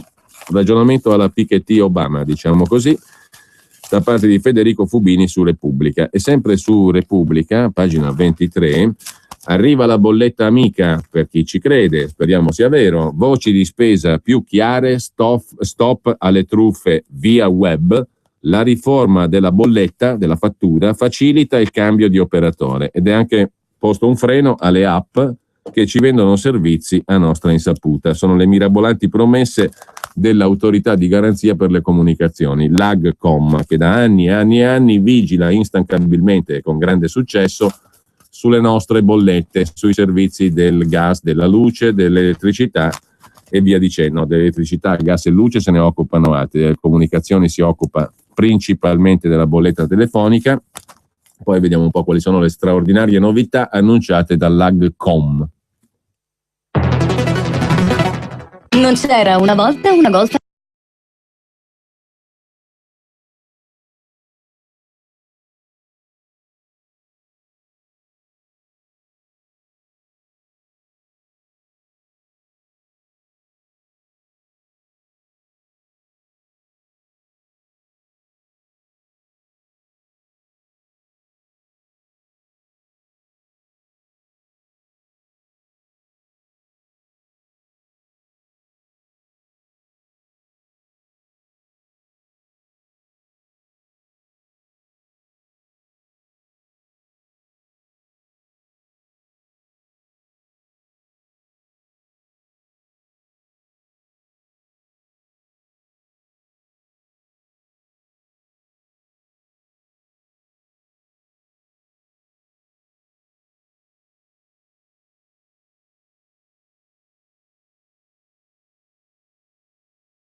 Stavamo parlando allora solo della bolletta del telefono, perché quindi quello si occupa l'autorità per le comunicazioni. A 8 anni dall'ultima riforma, l'autorità delle comunicazioni mette mano alla bolletta del telefono, dal cellulare a internet, perché sia più utile e moderna. La fattura sarà digitale, inviata via email a meno che l'abbonato chieda di averla ancora su carta. Questa bolletta preciserà l'indirizzo di posta elettronica dell'operatore telefonico al quale inviare ogni comunicazione, anche le disdette. Non servirà più la raccomandata ricevuta di ritorno. Ci saranno voci di spesa più chiare e stop alle truffe via web, dice l'autorità per le comunicazioni. Ma lasciamo Repubblica con un'ultima segnalazione dalle pagine di cultura. L'articolo di Michela Marzano, filosofa in quel di Francia, bentornato Monsieur Voltaire, Il trattato sulla tolleranza di Voltaire è il nuovo best seller in Francia, mentre il mondo si interroga sull'esercizio di una virtù che accoglie tutto tranne l'intolleranza. Scrive Michela Marzano: dopo la strage di Parigi si sente il bisogno di ripartire dai classici dell'illuminismo, tutti i paradossi di un principio, la tolleranza, che appare al tempo stesso necessario e impossibile. La tolleranza è una conseguenza della nostra condizione umana. Siamo tutti figli della fragilità, fallibili e inclini all'errore. Non resta che perdonarci vicendevolmente le nostre follie. Parole di Voltaire. Era il 1763 quando, nel trattato sulla tolleranza, Voltaire non solo condannava ogni fanatismo, ma invitava anche a riflettere sull'inadeguatezza del proprio linguaggio, sull'insensatezza delle proprie opinioni, sull'imperfezione delle proprie leggi, scrive Marzano. La Repubblica, però, torniamo al primo piano della stampa di Torino, dedicato alla questione dell'allerta per il terrorismo innalzata a livello massimo in Italia, ma dedicato anche all'analisi della Nigeria e del fenomeno di Boko Haram. Se ne occupa a pagina 5 Maurizio Molinari. Militari corrotti, rivalità interne, la Nigeria si è ritrovata sola. La speranza contro gli jihadisti è una missione africana con l'aiuto di Parigi. Washington ha tolto il sostegno al governo nigeriano perché ha usato le armi sui civili. La capacità del movimento islamico nigeriano Boko Haram di controllare vaste regioni nel nord-est della Nigeria, imponendosi con brutali violenze di massa, si spiega col fallimento degli sforzi militari finora condotti per sconfiggerlo. Dalla formazione nel 2009, racconta Maurizio Molinari, Boko Haram ha ucciso oltre 5.000 civili, trovando solo debole resistenza da parte dell'esercito nigeriano. La situazione è mutata da aprile, quando gli jihadisti africani hanno rapito 276 ragazze a Chibok, spingendo gli Stati Uniti a inaugurare una cooperazione antiterrorismo con le autorità nigeriane, nel tentativo di liberare le ragazze, che ha portato anche alla nascita di un patto d'azione militare fra i paesi del lago Chad per tentare di sconfiggere i miliziani di Abu Bakr Shekau, il leader di Boko Haram, che a fine agosto hanno proclamato un califfato islamico sui territori controllati. Ma sia il patto Stati Uniti-Nigeria che la cooperazione militare africana sono andati in frantumi. Il Pentagono a giugno ha infatti iniziato a consegnare camion. Il Pentagono, cioè il Ministero della Difesa americano, a giugno ha iniziato a consegnare camion ed equipaggiamento, armi leggere, ma sono seguite ripetute frizioni con la Nigeria perché alcuni militari nigeriani avrebbero commesso violenze contro i civili adoperando proprio gli equipaggiamenti forniti dagli Stati Uniti. Sono seguiti mesi di fibrillazioni fra i due governi che hanno portato gli Stati Uniti prima a sospendere i sorvoli dei droni per cercare le ragazze rapite, poi ad annullare la consegna di elicotteri Cobra e infine a sospendere l'addestramento di un battaglione antiterrorismo nel quartier generale dell'esercito nigeriano ad Abuja. L'ambasciatore nigeriano a Washington ha protestato contro la Casa Bianca, affermando che sono stati i terroristi di Boko Haram con divise dell'esercito a compiere le violenze contro i civili e che il blocco della fornitura degli elicotteri Cobra ha arrecato un grave danno. Ma l'amministrazione Obama ha aumentato la pressione fino a contestare al presidente nigeriano Goodluck Jonathan politiche che hanno alienato la popolazione musulmana del nord, giocando a favore di Boko Haram.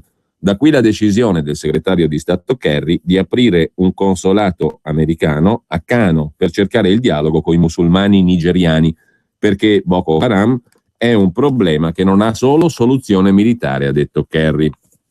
Arenatasi l'intesa con gli Stati Uniti, l'iniziativa militare è passata a Camerun, Niger e Ciad, cioè gli altri tre paesi che con la Nigeria si affacciano sul lago Ciad. Accomunati dal timore di contagi jihadisti da parte di Boko Haram, i tre paesi africani hanno concordato la creazione di un contingente congiunto da inviare in una base nigeriana nella regione di Baga, ma Abu Bakr Shekau, il leader di Boko Haram, li ha presi in contropiede, lanciando il 3 gennaio la sanguinosa operazione che da un lato ha espugnato la base di Baga e dall'altro ha fatto scempio delle popolazioni locali, oltre 2000 vittime, con una pulizia etnica per consolidare il controllo dell'accesso proprio sul lago Chad. La contromossa di Camerun e Chad è stata quella di posizionare truppe nazionali attorno al lago per prevenire infiltrazioni, ma ciò implica mano libera per Boko Haram nella Nigeria del nord-est, tanto più che Abuja va incontro a elezioni politiche in febbraio. Ciò impedisce al presidente Goodluck Jonathan di pianificare vaste operazioni militari. Da qui l'iniziativa del presidente del Ghana, John Mahama, di proporre questa settimana alle 15 nazioni dell'Africa occidentale di creare un contingente simile a quello impegnato in Darfur per chiedere al Consiglio di sicurezza dell'ONU un mandato di intervento contro Boko Haram. Da soli i nigeriani non ce la fanno e neanche il Camerun da sé può bastare. Dobbiamo muoverci insieme, dice il presidente del Ghana, appoggiato dall'ex segretario generale dell'ONU Kofi Annan. La Francia, conclude Molinari, si è detta pronta a sostenere una missione con messaggi dell'Eliseo ad Accra nei quali si ipotizza l'invio di armi, equipaggiamento, forse truppe speciali. Anche Mosca mostra interesse. L'ambasciatore in Ghana promette armi e assistenza umanitaria. Tace Washington, scrive Maurizio Molinari. Tornando alle cose italiche, poi c'è dal primo piano della stampa di politica interna l'esternazione della presidente della Camera Boldrini, che qualcuno dice è in corsa pure di nuovo per il Quirinale. Per il Quirinale spero che non serva l'elmetto, ha detto la presidente della Camera, che peraltro si è detta pronta a ogni evenienza. Chi vuole intendere, intenda, come dire. Mentre alla Camera e al Senato scattano i primi tagli in busta paga, scrive la stampa, da questo mese stipendi più leggeri, scattano tetti e riduzioni, fino a 65.000 euro all'anno in meno dal 2018 per le retribuzioni più alte, perché riforme ma con giudizio dal 2018. La stampa pubblica a pagina 9 i nuovi tetti per categoria. Gli importi sono riferiti a una retribuzione al 40° anno di servizio. I consiglieri della Camera dei Deputati passano da 358.000 a 240.000 euro, documentaristi, ragionieri e tecnici da 237.000 a 166.000, il tutto a partire dal 2018, ma gradualmente. Finita la pacchia, scrive la stampa, per i dipendenti della Camera dei Deputati e del Senato. Fra poco, più di una settimana, il 27, arrivano i cedolini stipendio e questo sarà il primo mese con buste paga decurtate. Scattano i nuovi tetti in ossequio alla regola che nessuno deve guadagnare più di 240.000 euro lordi, Presidente della Repubblica. E per chi sta sopra questa cifra, solo a Montecitorio sono circa 500 dipendenti su 1.300. Inizia una manovra di tagli progressivi che andrà a regime nel 2018. Sempre poi dalla stampa di Torino c'è l'intervista di Tonia Mastrobuoni da Berlino a Evangelos Venizelos, 58 anni, vice premier, ministro degli esteri greco e leader del PASOK, il partito socialista. Tsipras è come Harry Potter, ma se vince ci coalizziamo. Il rischio di uscita della Grecia dall'euro non esiste, nessuno può cacciarci dall'euro, dice Venizelos, leader del Partito Socialista Greco. Bisogna allungare i tempi e abbassare gli interessi del debito, gli stati non ripagano i debiti, basta onorare le scadenze. Il mio governo ha dovuto togliere risorse per rimediare ai danni fatti dalla destra, l'estrema sinistra promette il paradiso in terra senza sacrifici, come Harry Potter. Mentre a pagina 15 della stampa c'è una notizia invece che riguarda la Sardegna. Anonima sarda in crisi, sventato l'ultimo sequestro, il piano era di rapire la titolare di una catena di supermercati, ma la polizia ha anticipato i banditi prima che entrassero in azione. 2006 l'anno dell'ultimo sequestro riuscito, quello di Titti Pinna. Vane le perquisizioni, i 3 sospetti sono stati liberati. Ma lasciamo la stampa e torniamo brevissimamente anche al quotidiano genovese, il Secolo XIX. Oltre alla questione del dossier ligure di coloro che sono stati espulsi dalla Liguria per terrorismo islamico, ci sono anche un paio di lettere.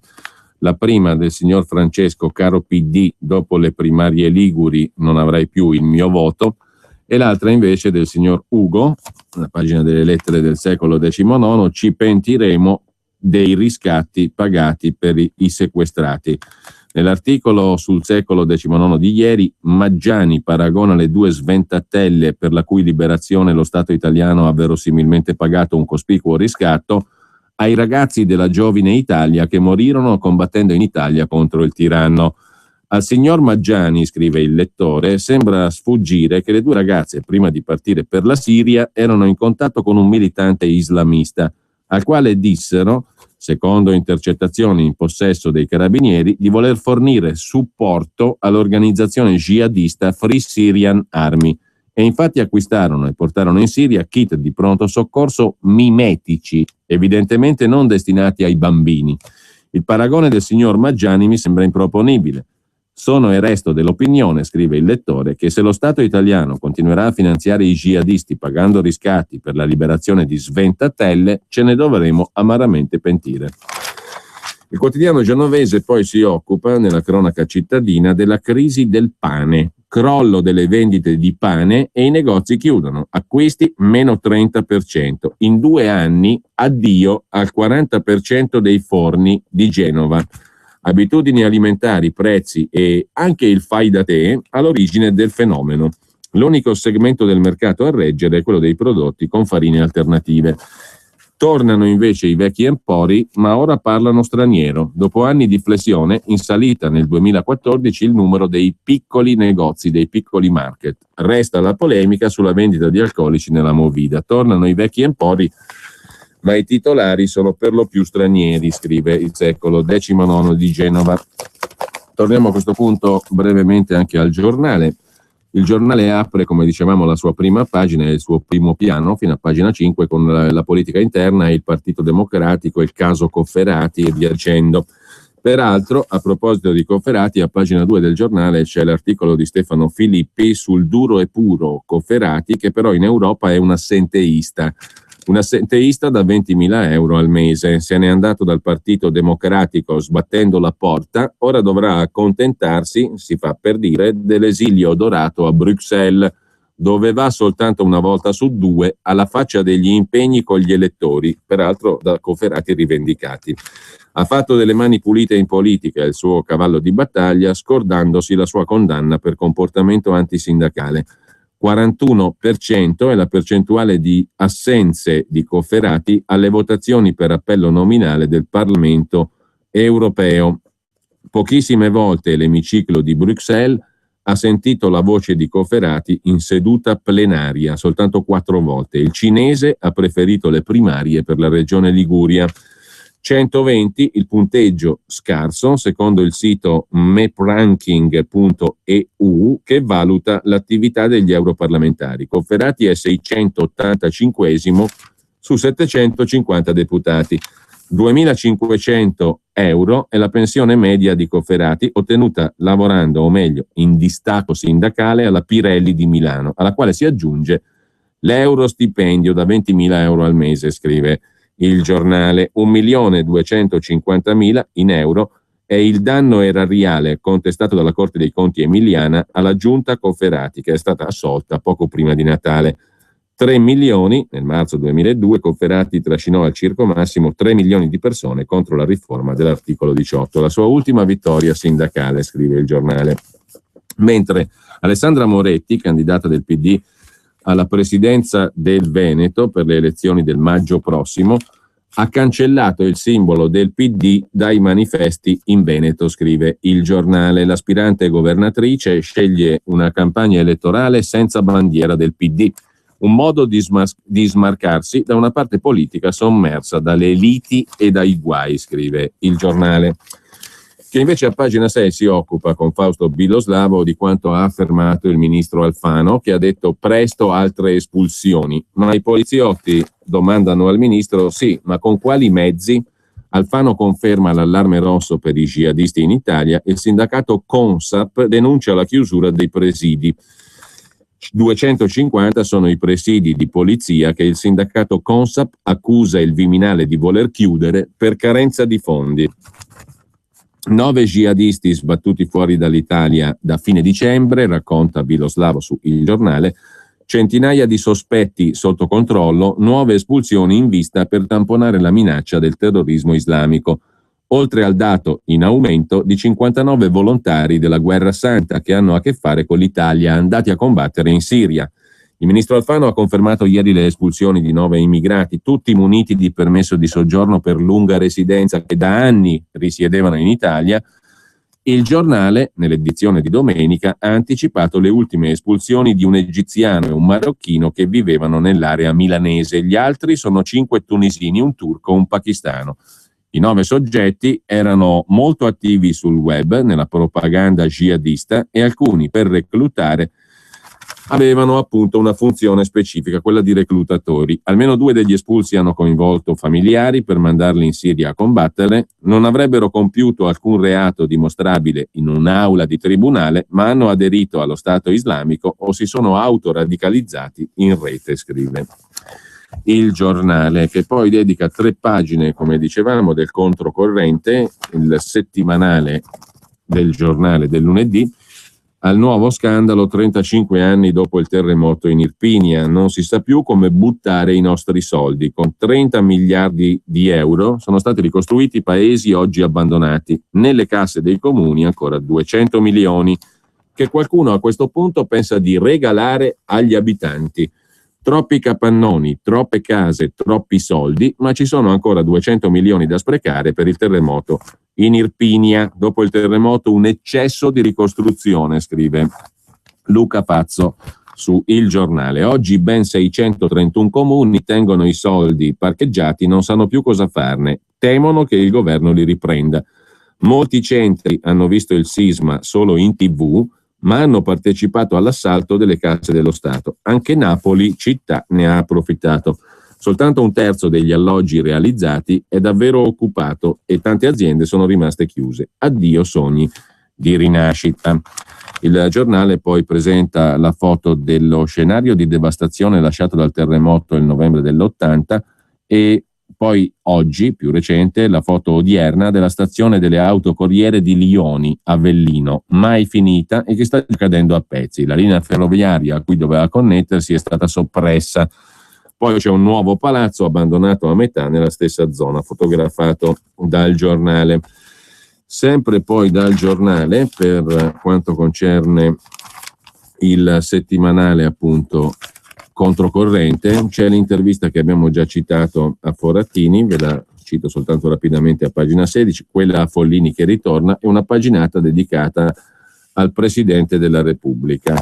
Cosa significa il vocabolo, quali sono stati i Presidenti della Repubblica e via dicendo, ripercorsi sinteticamente dal Giornale, mentre il Fatto Quotidiano dedica la copertina e l'articolo principale alla questione della polizia, della sicurezza. Chi ci difende? Un attacco in piazza San Pietro, ostaggi catturati, un kamikaze. Ecco cosa succederebbe in caso d'emergenza. Parlano gli uomini dei gruppi speciali addestrati per le operazioni più difficili, esperti pronti a intervenire in pochi minuti. In Italia le forze dell'ordine contano su 310.000 unità. Sempre in stato d'allerta dopo la strage di Parigi. È stato chiesto a dirigenti e ufficiali di tenere tutti gli uomini sempre pronti. Cosa accadrebbe in caso di attacco terroristico? Controlli continui ovunque e sempre, anche un comune secchione può essere un pericolo, tutti i reparti allertati, gli artificieri sono dotati di una tuta speciale e di coperte antiesplosivo. Su alcuni obiettivi sensibili, come palazzi delle istituzioni, ambasciate, luoghi di culto, redazioni di giornali, alzata l'allerta. In caso di intervento, in prima fila le squadre antisabotaggio. E poi c'è anche un servizio dedicato a quando il gioco si fa duro e arrivano le teste di cuoio. Mestiere ad alta tensione, quello delle cosiddette teste di cuoio. Uomini alfa, gli uomini del NOx, mentre simulano un salvataggio da un attacco terroristico del traghetto Civitavecchia Cagliari il 9 gennaio del 2015, l'ultima simulazione delle teste di cuoio italiane. Con ciò lasciamo, il Fatto Quotidiano, vi cito rapidamente altre 2 paginate, l'intervista di Alessandro Ferrucci alla vedova Almirante, nel 2015 fa 90 anni. Con lei il Fatto Quotidiano ripercorre gli anni di piombo, i rapporti coi potenti di allora, un giudizio su quelli di oggi. Nata a Catanzaro, sposò il marchese Federico De Medici, con il quale ebbe 3 figli. Nel 1952 conobbe Giorgio Almirante, si separò dal marito. Dai 2 nacque Giuliana. Dopo la morte del marchese, primo marito, sposò nel 69 Almirante in chiesa. È la storia appunto della moglie di Almirante, donna assunta, come si dice, la quale parla di paure, fascismi e amori, parla di Berlinguer, persona splendida, ricorda donna assunta. Con Giorgio in segreto andavano fuori Roma per capire come muoversi. Il giorno del funerale di Enrico ha partecipato senza avvertire nessuno. Gianfranco Fini una delusione, troppo forte, anche quando Giorgio era vivo. Non ha temperamento, per essere leader bisogna essere coraggiosi e costanti nel lavoro. Lui è un signorino e un pigro, non è un lavoratore. Gianni Alemanno non si è mai impegnato, neanche da sindaco ha convinto. E poi c'è la questione mafia capitale. La Meloni, la situazione è troppo pesante per affidarsi a una ragazza con così poca esperienza. La prima volta che gli hanno presentato i parlamentari a Giovanni Paolo II, quando ha visto mio marito, ha allargato le mani e ha detto lo conosciamo, lo conosciamo. Dopo, all'orecchio, lo ha sollecitato a continuare a contrastare il comunismo, dice donna assunta. Lasciamo però il Fatto Quotidiano con un ultimo articolo, quello di Ferruccio Sansa su Massa Carrara, il comune occupato, la città dimenticata, 2 mesi dopo l'alluvione. Con ciò lasciamo anche il Fatto e torniamo brevemente a Italia Oggi, che ci dà una bella notizia in tema non solo di federalismo, ma soprattutto di servizi e soldi nostri. I tagli alla sanità inevitabili, scrive il direttore di Italia Oggi 7, Marino Longoni. Nonostante tutti gli sforzi fatti dal governo nei mesi scorsi e dalle regioni nelle loro leggi di stabilità 2015, cioè le finanziarie regionali, nonostante tutto ciò, i conti non tornano e alla fine sarà inevitabile in molte regioni ridurre i costi della sanità, quella che è di gran lunga la spesa più pesante dei bilanci regionali. Il caso della Lombardia, scrive Longoni, è emblematico. Su un bilancio di 21 miliardi e 300 milioni, quasi 18 miliardi vanno alla salute, alla sanità. La riduzione dei finanziamenti statali ha un impatto di 800 milioni, 500 dei quali saranno tolti a ospedali e ASL. Potrebbe non bastare e questo è più o meno il trend in tutte le regioni. Per un bilancio più preciso bisognerà aspettare fine gennaio, nonostante la maggior parte delle regioni abbia già approvato la legge di bilancio. Il governo, con la legge di stabilità, ha previsto tagli per quasi 4 miliardi alle regioni, ai quali vanno aggiunte riduzioni di spesa per altri 1 miliardo e 800 milioni previsti da norme approvate l'anno scorso. In tal modo si è vanificato lo sforzo fatto col Patto per la Salute 2014 che destinava alle regioni un budget aggiuntivo di 2 miliardi e mezzo. Insomma, i conti non tornano, scrive Longoni, anche perché a questi tagli ne vanno aggiunti altri che pesano comunque sugli enti locali. 1 miliardo alle province, senza contare gli stipendi dei 14.000 dipendenti provinciali destinati a spostarsi in altri enti che però non sanno come pagargli lo stipendio perché lo Stato ha deciso di sospendere i trasferimenti, e 1 miliardo e 200 milioni per i comuni. Pochi giorni fa lo Stato ha proposto ai governatori delle regioni di intervenire in modo ancor più drastico, azzerando i trasferimenti statali su alcune voci, come per esempio fondi per non autosufficienza o borse di studio. Anche se nel 2015 si terranno elezioni in alcune regioni e quindi i governatori faranno di tutto per evitare di far uscire titoli di giornali con i tagli a una spesa alla quale l'elettorato è sensibile, i sacrifici sono inevitabili, scrive Longoni. La situazione non ha vie d'uscita. Il bilancio dello Stato è in affanno nel rispetto del vincolo del 3% del rapporto debito-PIL, anzi deficit-PIL in questo caso. L'obiettivo è di importanza fondamentale, mancarlo creerebbe problemi aggiuntivi. L'alternativa alla riduzione della spesa è solo un aumento delle imposte. Ma la pressione fiscale sulle imprese è già al 65,4%, seconda in Europa solo alla Francia. Impossibile aumentarla ancora. Le imposte locali negli ultimi 3 anni sono state addirittura triplicate. Rispetto al gettito ICI, 9 miliardi nel 2009, quando c'era l'esenzione sulla prima casa, siamo saliti a 24 miliardi nel 2012. A seguito di altri balzelli come la Tasi, la pressione sulla casa è salita a 28 miliardi l'anno scorso. Le addizionali locali sono quasi sempre vicine al massimo, eppure non basta ancora. Il motivo di fondo è quello che non si è voluto vedere per molti anni, cioè il debito pubblico di 2.120 miliardi in continuo aumento, 132% del PIL. Non c'è verso di fermarne la crescita. Per finanziare questa montagna di debiti ogni anno si spendono 70-80 miliardi. Per fare un confronto, la spesa sanitaria è di poco superiore ai 100 miliardi. Di questo passo, conclude il direttore di Italia Oggi 7, tra poco l'Italia sarà costretta a spendere di più per pagare gli interessi sul debito che per la salute dei cittadini. Quanto può durare? Con questa domanda noi ci salutiamo e ci ascoltiamo un pezzo dei Platters, 16 Tones, che sicuramente avrete sentito in TV in questi giorni per una pubblicità di una celebre marca di automobili. Buon ascolto, buona mattina a tutti. Some people say a man is made out of mud. A poor man made out of muscle and blood. Muscle and blood, skin and bone. A mind that's weak and a back that's strong. You know, 16 guns, and more than you get. Another day older and deeper and then. Saying, baby, don't you